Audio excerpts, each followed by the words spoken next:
Imagine करो एक गरीब लड़का ने एक छोटी सी घर में हर दिन 17 आवर काम करता है केवल एक वक्त खाने के लिए।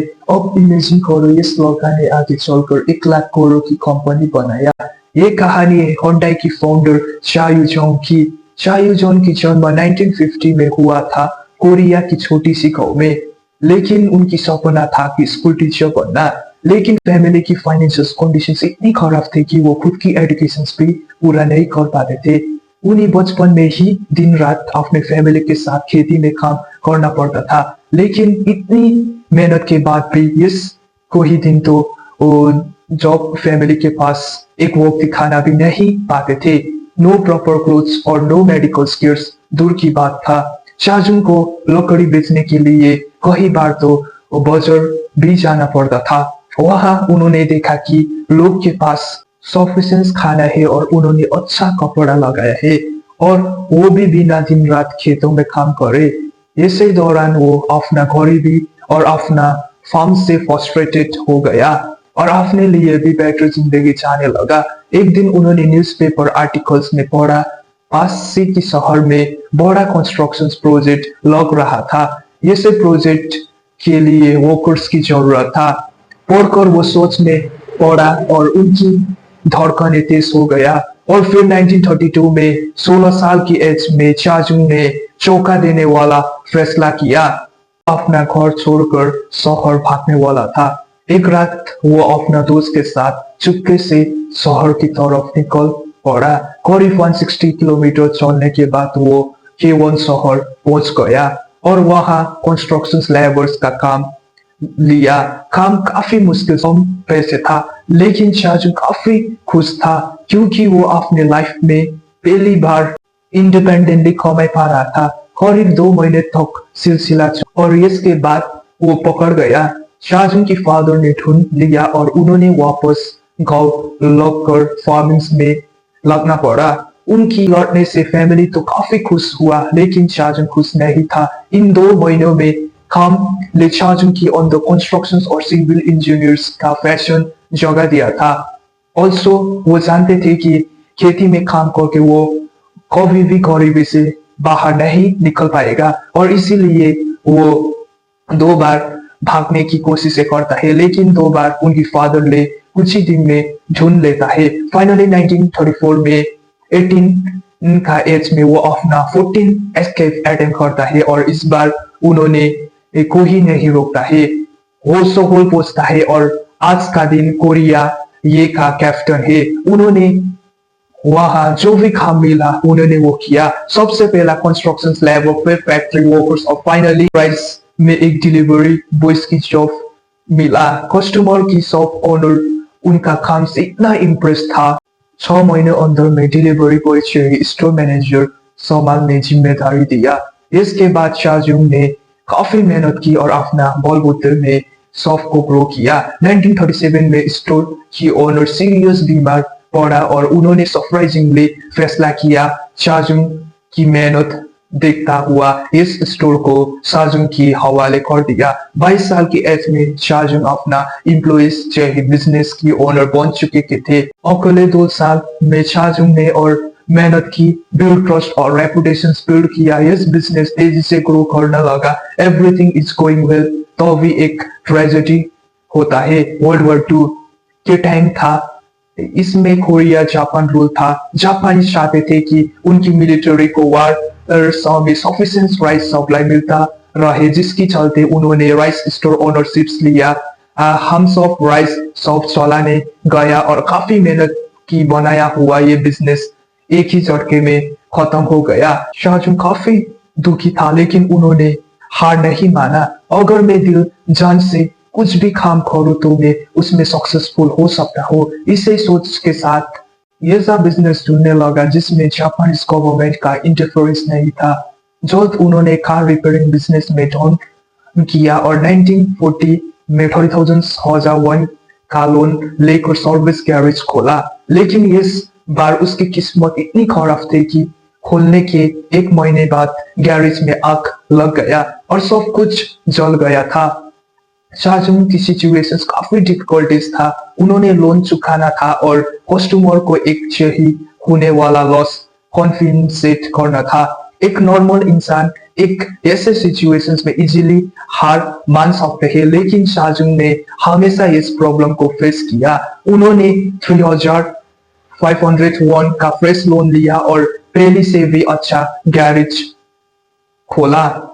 उन्होंने देखा कि कस्टमर की सबसे बड़ा प्रॉब्लम ये था कि कार होने के लिए वीक लगता था। इसलिए उन्होंने स्पीड को अपना फोकस बिजनेस बनाया। जहां कंप्यूटर क्विक एंड रिपेयर के लिए 20 दिन लग जाता था, वहां उनकी गैरेज रिपेयर्स को 5 दिन में कर जाता था। उनकी गैरेज ज्यादा सक्सेसफुल हुआ। 3 साल में उन्होंने 1943 तक उनकी वर्कफोर्स फोर्स 80 एम्प्लॉइज ग्रो कर चुके के थे।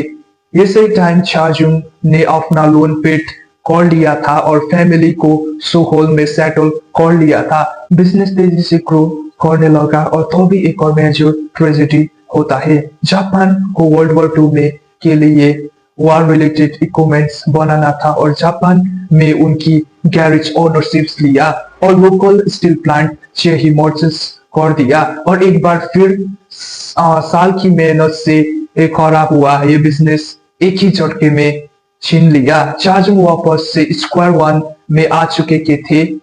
फैमिली के साथ को वापस लौटना पड़ा, लेकिन इस बार उसके पास 50,000 वन सेविंग था और वो कॉन्फिडेंस था कि वो फिर से बिजनेस बना लेगा। वर्ल्ड वॉर 2 की दौरान खत्म होने के साथ साथ कोरिया में जापान की रूल भी खत्म हो गया।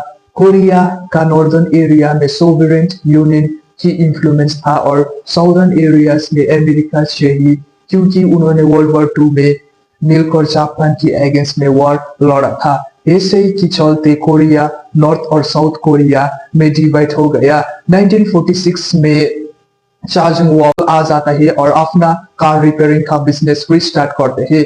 बिजनेस पुराना था लेकिन इस बार नाम नया था, हुंडई ऑटो सर्विस।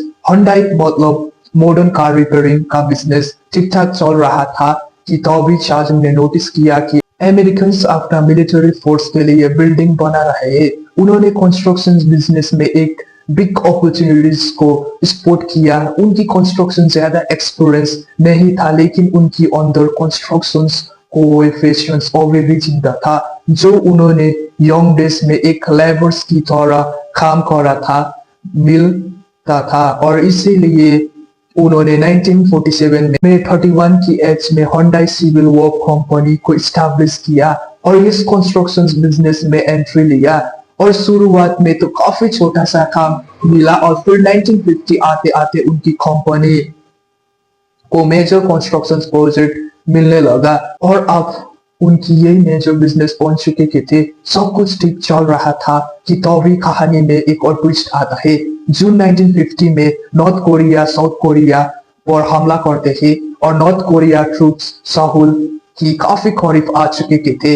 इस कारण वो अपना पूरा काम छोड़कर अपना सेविंग के साथ पुसांग शहर भाग जाना पड़ता है। लेकिन इतनी सर्किस के बाद भी चाजुंग हाथ का हाथ नहीं बढ़ता है। ऐसे समय यूएस साउथ कोरिया के साथ मिलकर नॉर्थ कोरिया आर्मी से लड़ता है और उन्हीं टैंक्स वार हाउस और आर्मी हेडक्वार्टर की जरूरत था।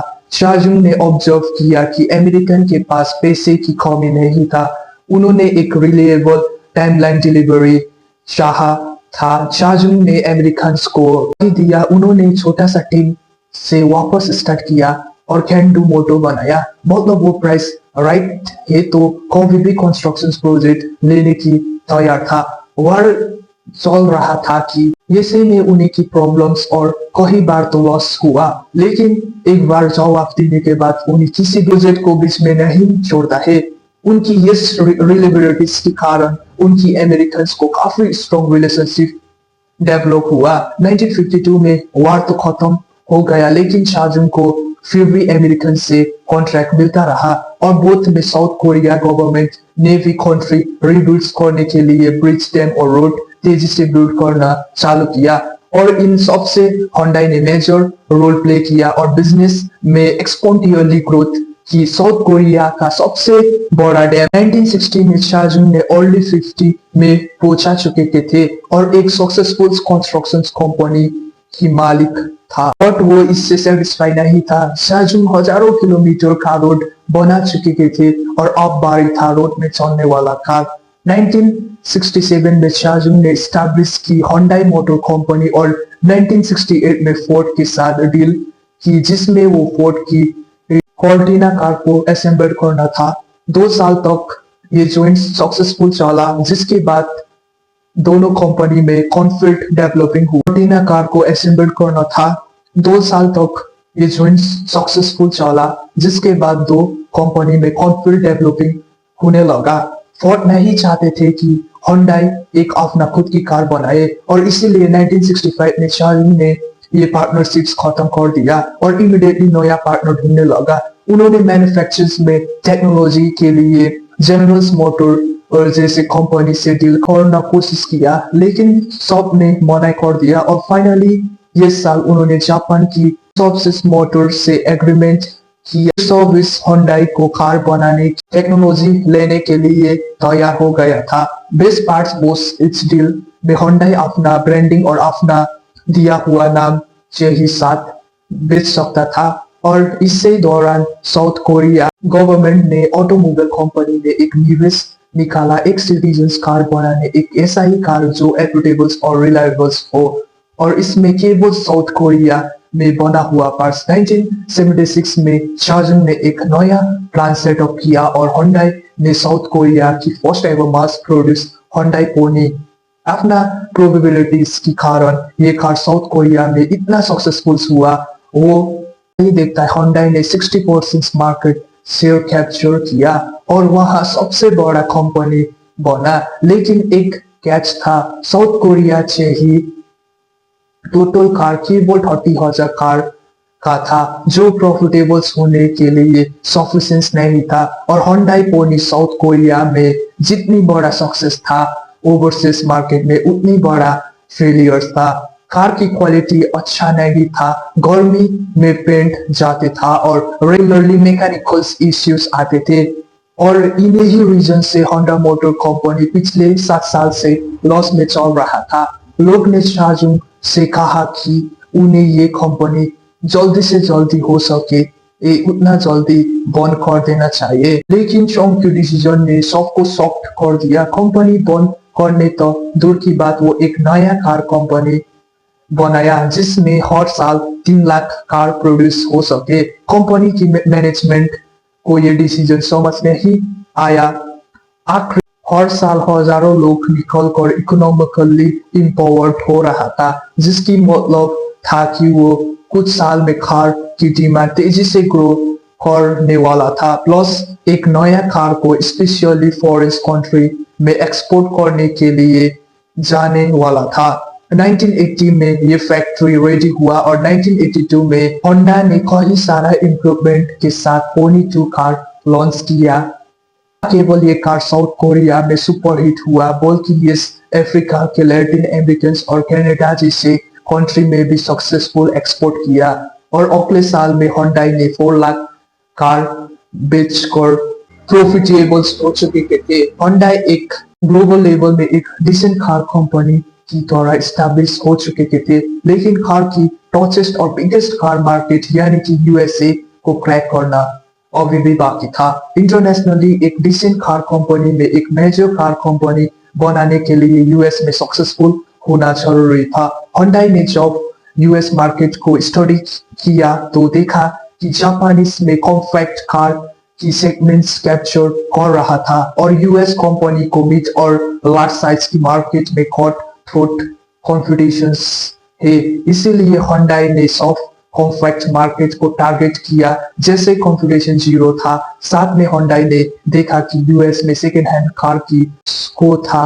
अपना नया कार होंडा एक्सेल ऑफर की, साथ ही वो 5 साल की वारंटी के साथ इस स्ट्रेटेजी ने यूएस कार मार्केट को हिला डाला। सेकेंड हैंड कार को बायर्स इंस्टेंटली होंडा एक्सेल में शिफ्टेड हो गया। 1986 में होंडा ने यूएस में करीब 1,70,000 एक्सेल बेचा और 1987 में करीब 2,60,000 और उन्होंने 2 साल होंडा एक्सेल सेल यूएस में टॉप सेलिंग इंपोर्ट कार बनाया। यूएस मार्केट में तब इतनी बड़ा सक्सेस किसी और नया कार ने नहीं बनाया था और ये ग्लोबल लेवल में एक मेजर कंपनी तैयार स्टैब्लिश हो गया। जैसे साल 72 एच में चाहून ने होंडाई से रिटायरमेंट लिया और ऑनरेबल चेयरमैन का टाइटल ले लिया, जिसके बाद भाई और बेटों ने कंपनी संभाला और पहले जैसे होंडाई आज की थर्ड बिगेस्ट कार कंपनी है और केवल 2023 में उन्होंने 40 लाख कंपनी बेचा था।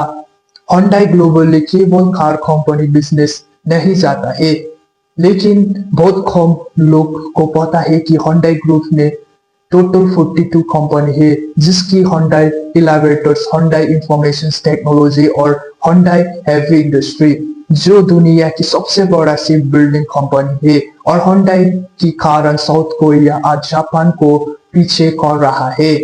साउथ कोरिया के लिए होंडाई एक नॉर्मल कंपनी नहीं है, होंडाई एक इंस्टीट्यूट भी है जिसमें कंट्री को रिबिल्ड किया, जिसमें जॉब क्रिएटर की और साउथ कोरिया को ग्लोबली रिकॉग्नाइज दिया और इन सब से शुरुआत की एक गांव की ऐसा लड़के ने जिसके पास फूड, एजुकेशन, हेल्थ केयर जैसी बेसिक फैसिलिटीज भी नहीं था। उसके पास था एक फैशन और विजन्स और सबसे इम्पोर्टेंट और डिजायर्स फॉर बेटर्स।